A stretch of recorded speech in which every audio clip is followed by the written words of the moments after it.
저는 토라 포션을 12년째 이제 매일 성도들과 함께 새벽 예배에서 이렇게 나누면서 그 은혜의 자양분을 말씀의 어떤 깊숙한 곳에서 그렇게 끌어올리는 그런 기쁨들을 누릴 수가 있었습니다. 교회가 잘 버티고 또 성장할 수 있는 데에 굉장히 뿌리와 같은 역할을 한 것 같습니다. 토라 포션의 그 특징은 이게 지금 나의 삶과 그대로 연결되어 있다. 여기에 이런 의미가 있고 또 여기에 이런 부르심이 있고 지금 우리 삶과 또 우리 자녀들의 앞날과 연결되어 있다라고 하는 것을 이렇게 깨달으시면서 그 관점이 변화되는 것, 그러니까 일종의 세계관을 바꾸는 약이라고 할까요? 완전히 새로운 변화가 삶에서 일어난다라고. 절기나 또 계절이나 지금 이 시기에 주님께서 우리 가운데 이 말씀을 주시고 계시는구나, 몰랐던 그런 부분들, 또 전에는 감추어져 있던 그 말씀의 어떤 보석들을 찾는 그런 기쁨들을 말씀이 실제가 되고 말씀에서 우리가 나오고 우리 말씀으로 돌아가고 그런 어떤 연결들이 있는 것 같아서 재밌기도 하고 감사한 마음입니다.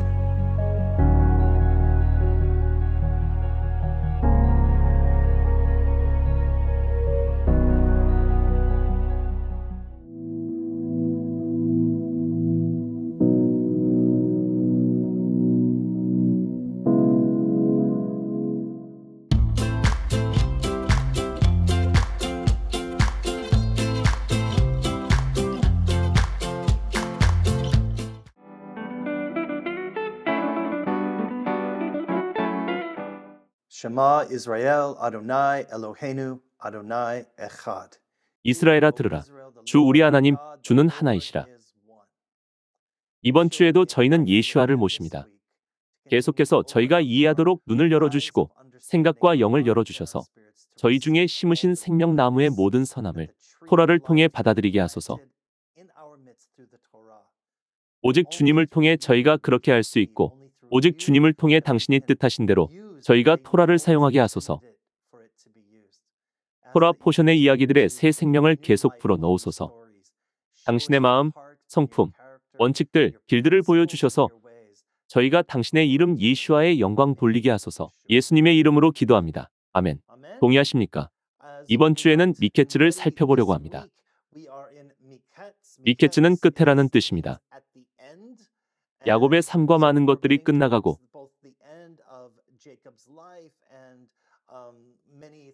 요셉의 드라마와 환난이 일어납니다. 지난주에 요셉 이야기를 많이 했습니다. 요셉은 예슈아가 누구신지 우리에게 많이 보여줍니다. 여러 가지 작은 이야기들이 있지만 우리는 다시 예슈아에 초점을 맞추고 이야기와 서사를 살펴볼 것입니다. 예슈아께서 토라 전체에서 자신을 계시하시는 예언적 측면을 보겠습니다. 이번 주에도 계속 본문을 공부하시기를 권합니다. 우리가 예슈아와 토라에 대해 집중적으로 말하는 중에도 여러분이 본문에서 흥미를 갖는 다른 부분이 있을 수 있습니다. 그래서 토라를 보고 또 볼 수 있습니다. 우리가 토라를 몇 번이나 봐도 되는지는 끝이 없습니다. 하나님이 생명을 주는 모든 것을 토라에 가득 채워 놓으셨기 때문입니다. 그것이 우리가 정말로 원하는 것입니다. 우리는 이스라엘의 생명이 필요하다는 것을 압니다. 우리는 세상의 생명이 필요하다는 것을 압니다. 우리 모두 새 생명이 필요함을 우리는 압니다. 우리는 이런 이야기를 많이 들었습니다. 특히 믿는 가정에서 자라난 사람이면 더욱 그렇죠. 교회 주일 학교에서 이런 이야기를 많이 합니다. 이런 이야기들은 영화, 만화, 애니메이션으로 제작되기도 했습니다.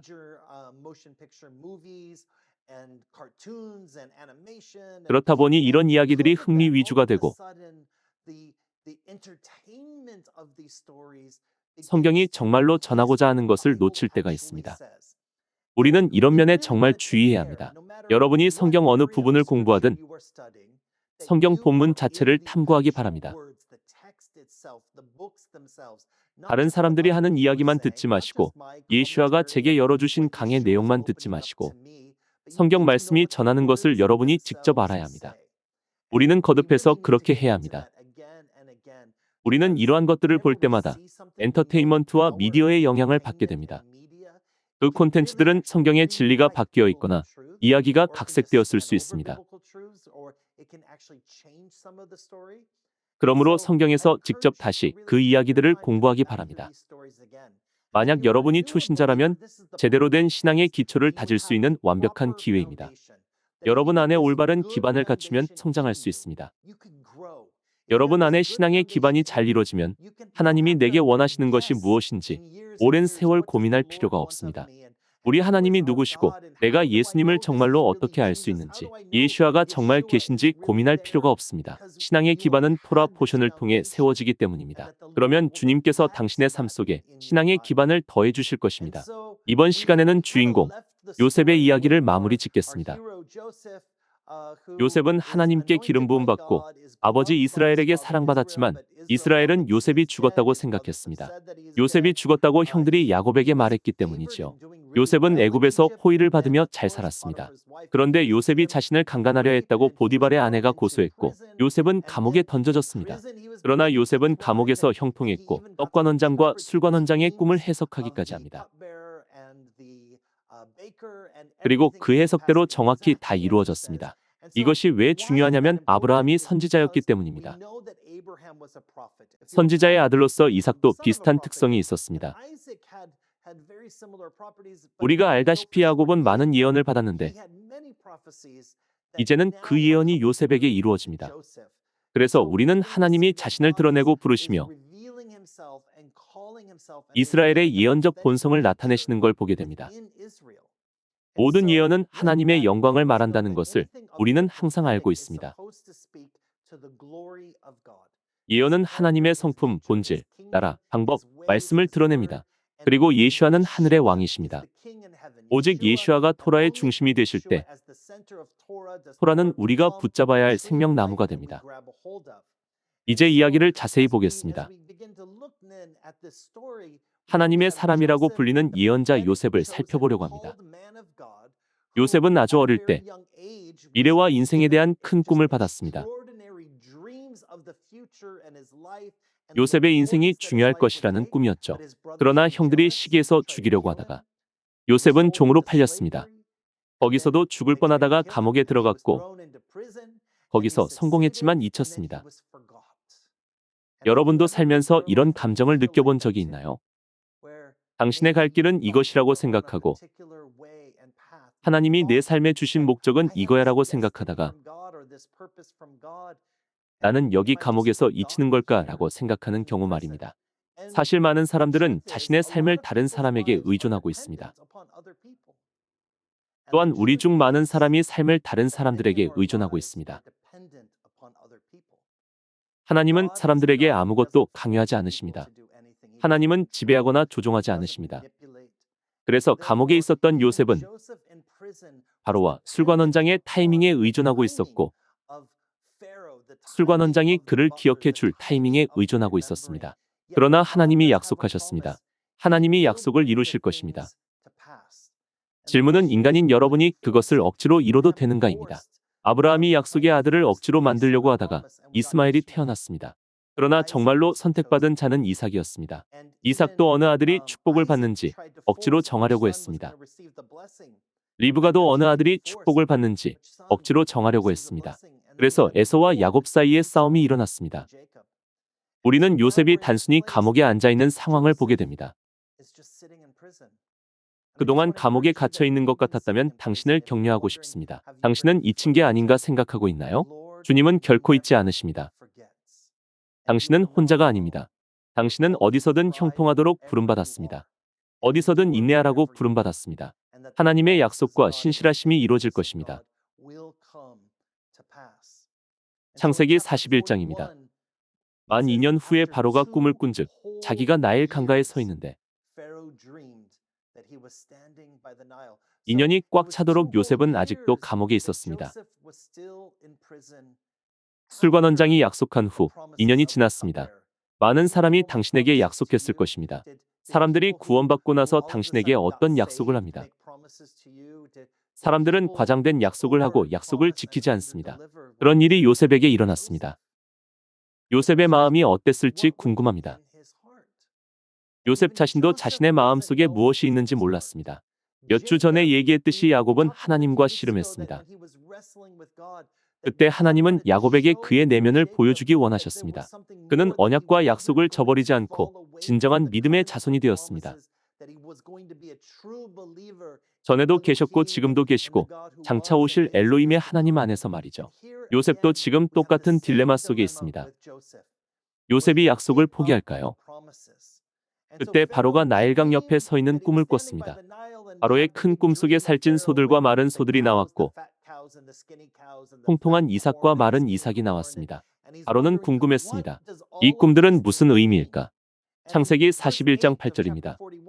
아침에 그의 마음이 번민하여 사람을 보내어 애굽의 점술가와 현인들을 모두 불러 그들에게 그의 꿈을 말하였으나 그것을 바로에게 해석하는 자가 없었더라. 저는 이런 생각을 하게 되었습니다.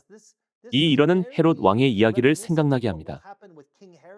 성경에 예언된 중요한 시점마다 원수 마귀는 매우 간교하게 역사하지만 마귀는 모든 것을 다 알지 못합니다. 원수 마귀는 하나님이 실제로 어떻게 행하시는지 모릅니다. 우리에게 구원이 어떻게 임할지 마귀는 모릅니다. 원수는 이런 것을 아무것도 모르지만 오직 하나님만 다 아십니다. 하나님의 때에 항상 이루어질 것입니다. 우리가 인내하고 믿음을 가지고 신뢰한다면요. 그러나 바로 점술가, 현인들은 아무것도 몰랐습니다.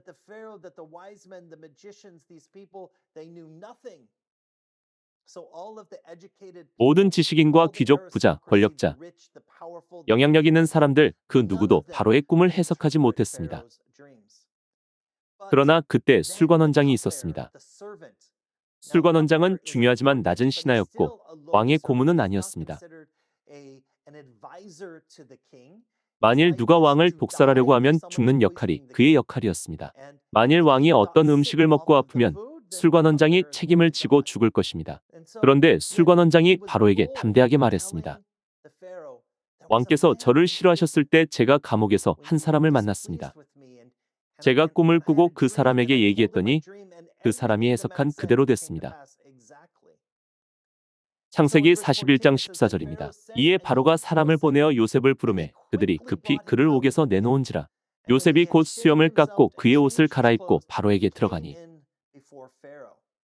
이 본문에서 구체적인 내용을 보면 우리는 흔히 요셉이 감옥에 있구나라고 생각하지만 요셉이 수염을 깎고 옷을 갈아입었습니다.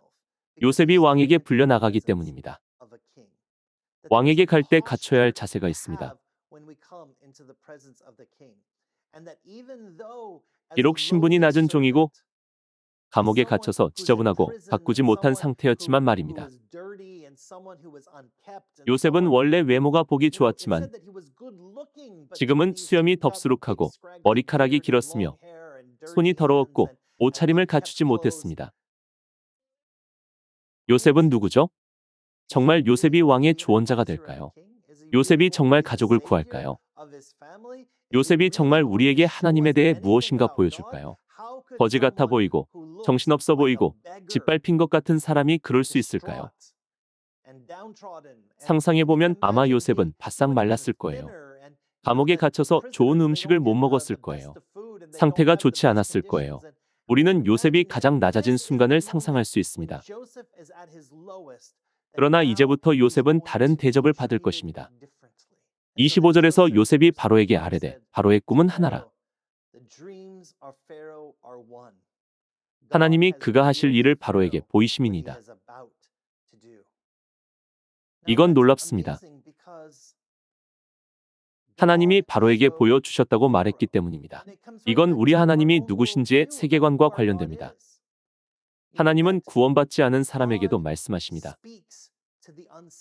하나님은 이방인에게도 말씀하십니다. 하나님은 죄인에게 말씀하십니다. 하나님을 찾을 생각이 없는 사람에게도 말씀하십니다. 하나님은 모든 사람에게 말씀하십니다. 하나님이 에덴 동산에서 아담과 하와에게 말씀하신 것처럼요. 하나님은 그들을 쫓아내거나 버려두거나 학대하지 않으셨습니다. 그 대신 하나님은 아담과 하와를 찾아가셨습니다. 하나님은 이렇게 애굽을 찾아가십니다. 그래서 애굽은 선택을 해야 합니다. 앞으로 토라 포션에서 애굽이 어떤 선택을 하는지 볼 것입니다. 하나님은 애굽에게도 선택권을 주십니다. 그래서 기름 부음 받은 자를 애굽이 어떻게 대하는지, 하나님과 언약 맺은 자를 애굽이 어떻게 대하는지, 영원하신 하나님과 관계 있는 자를 애굽이 어떻게 대하는지 보실 것입니다. 이것은 매우 중요합니다.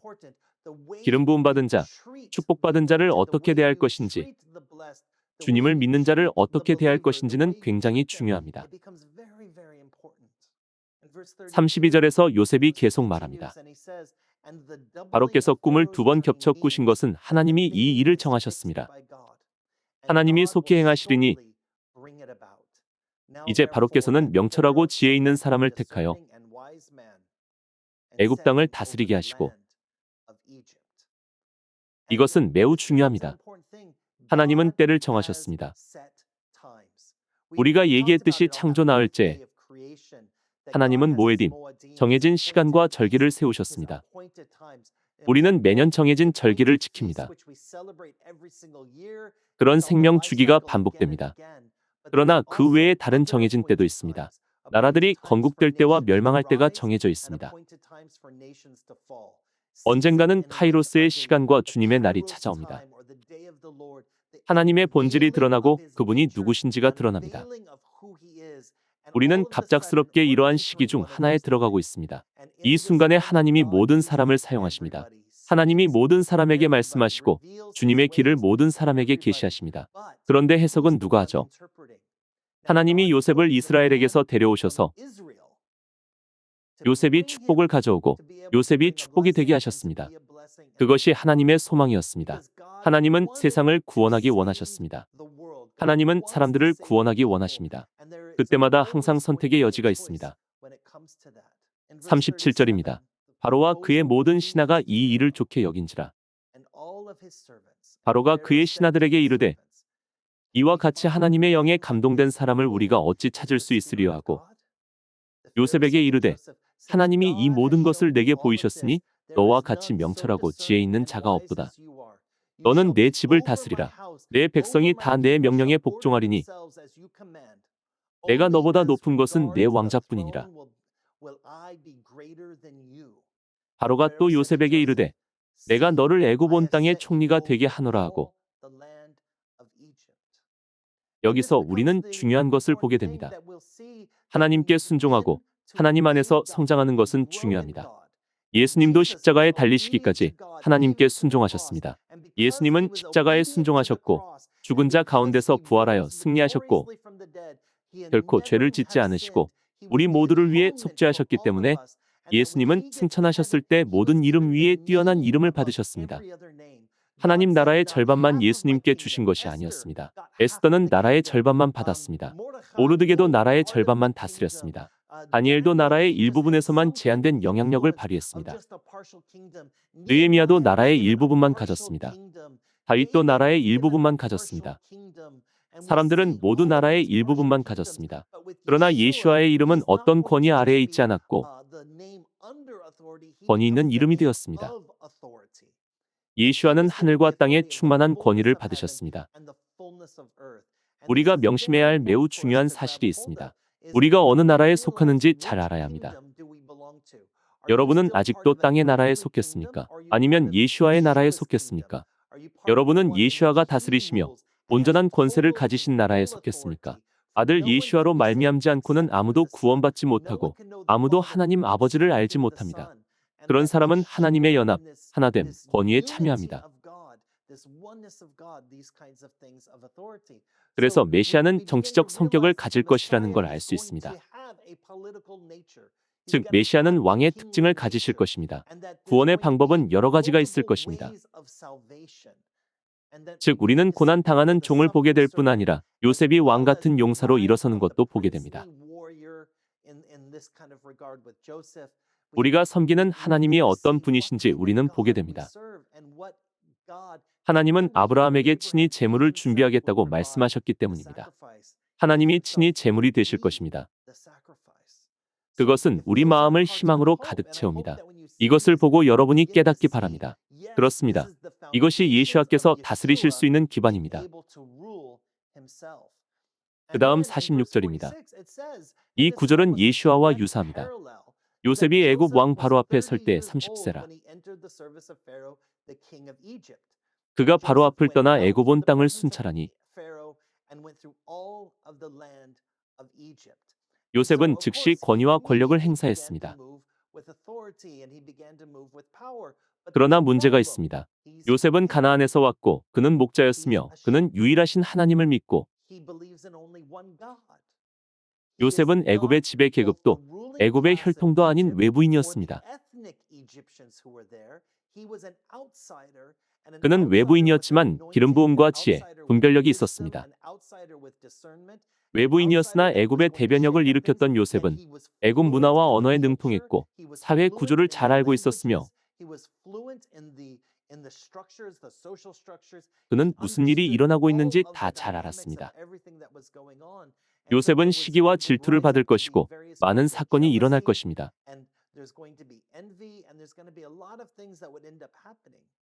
요셉은 예표가 되기 위해 하나님께 택함 받은 사람입니다.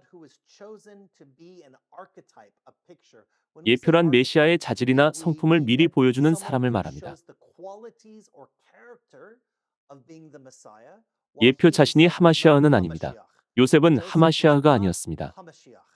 요셉은 다만 기름 부음을 받은 사람이었습니다.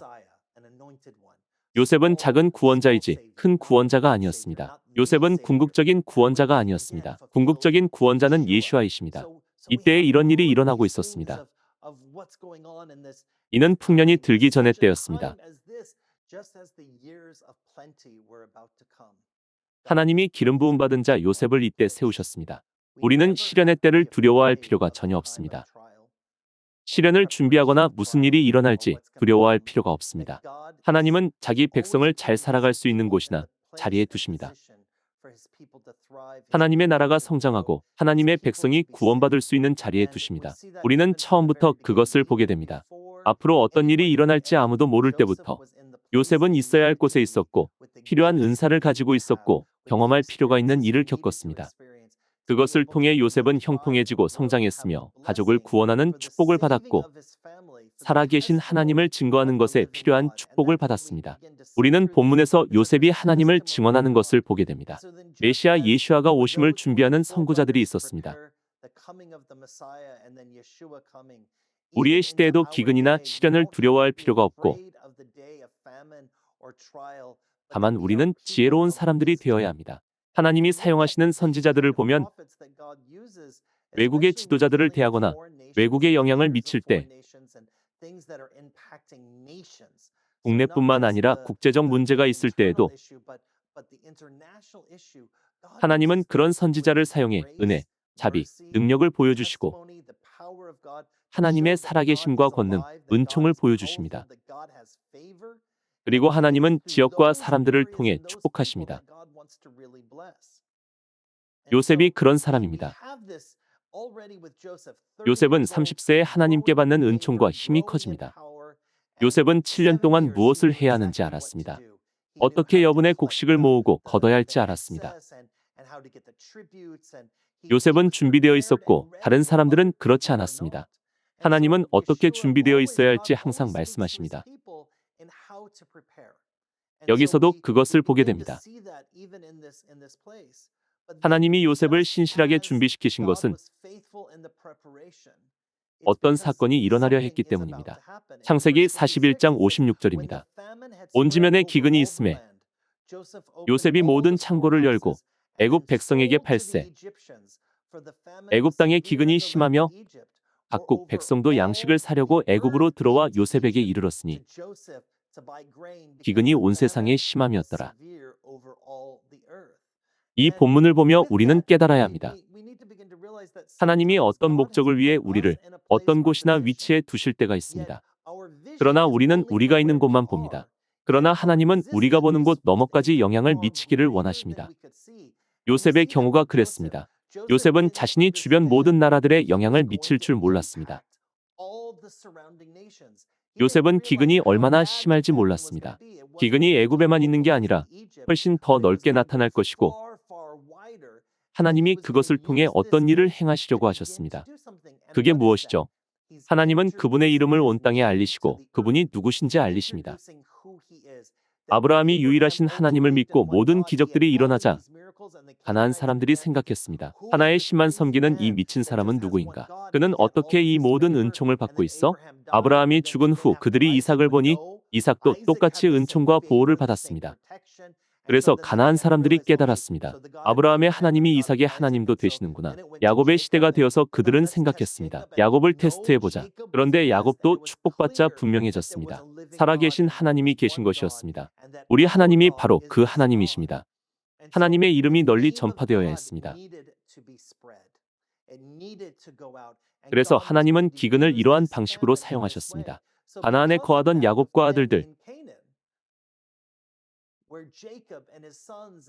요셉의 형들과 조카들 요셉과 어머니가 같은 베냐민도 이런 상황을 모르고 있었습니다. 그들은 배고파서 말했습니다. 우리는 식량이 필요해. 그 땅과 자손에게는 죄가 있었습니다. 왜 하나님이 우리에게 은총을 베풀지 않으시지? 우리도 그렇게 느낄 때가 많습니다. 하나님 어디 계세요? 대체 왜인가요? 나는 하나님이 우리와 함께 하시고 우리를 사랑하시며 축복하신다고 생각했는데 하나님은 지금 어디 계세요? 내 생각엔 애굽에 가야 할 것 같아. 그들이 애굽에 가자 요셉이 곧 형들을 알아봤습니다.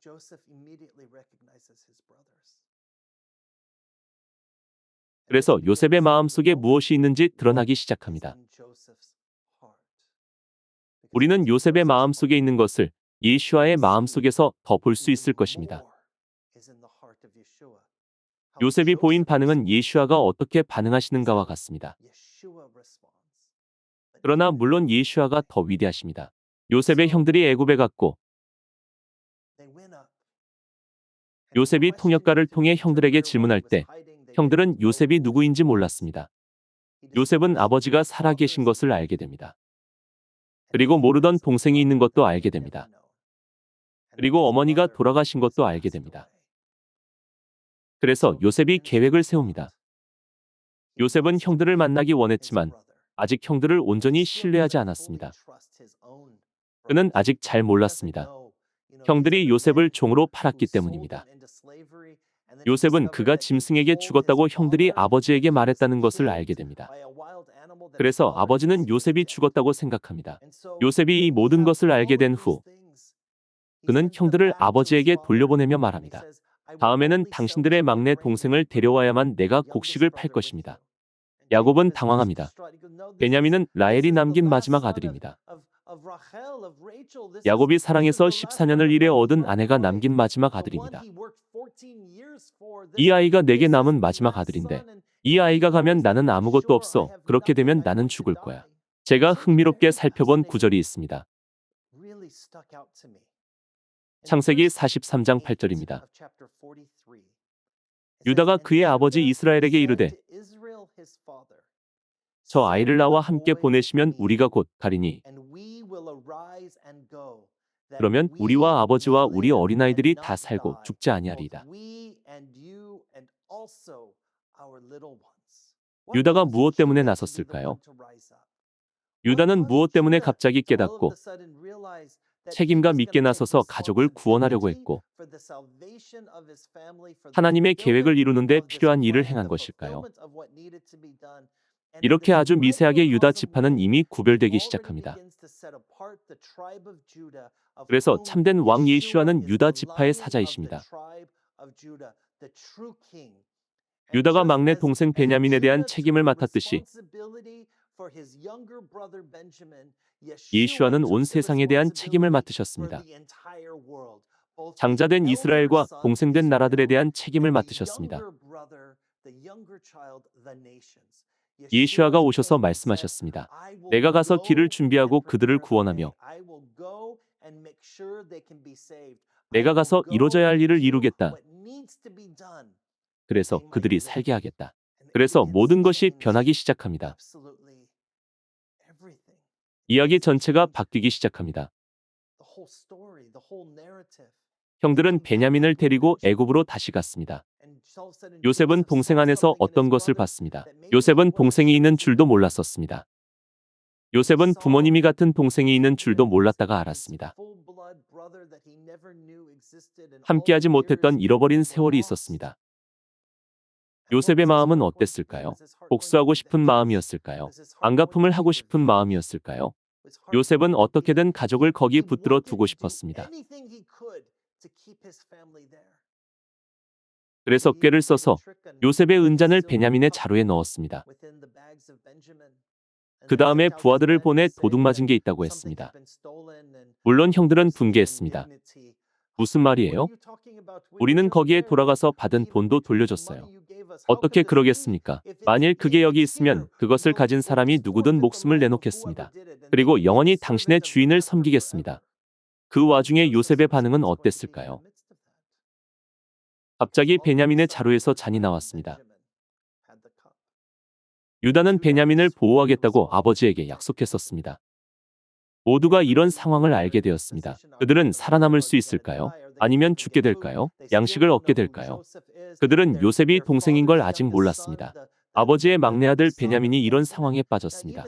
이 이야기 속에서 베냐민이 매우 중요합니다. 왜냐하면 그 아들들은 아버지가 모두 같지만 어머니는 달랐기 때문입니다.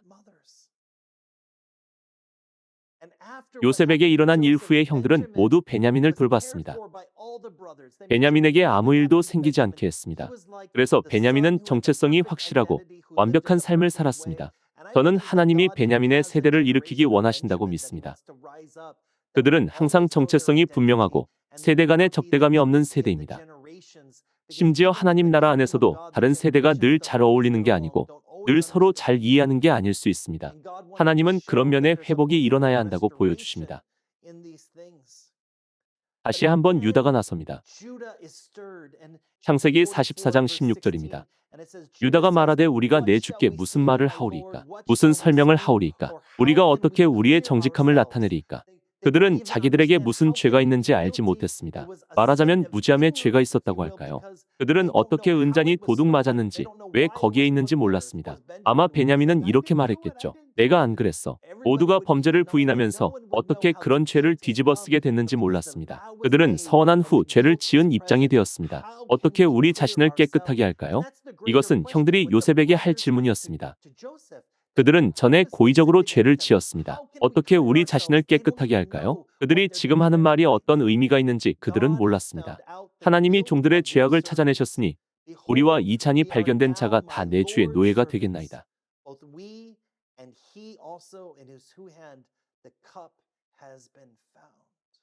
이번 주 토라 포션을 여기서 마치겠습니다. 여기서 부담스러운 침묵이 흐릅니다. 하나님이 자신의 마음을 살피라고 하십니다.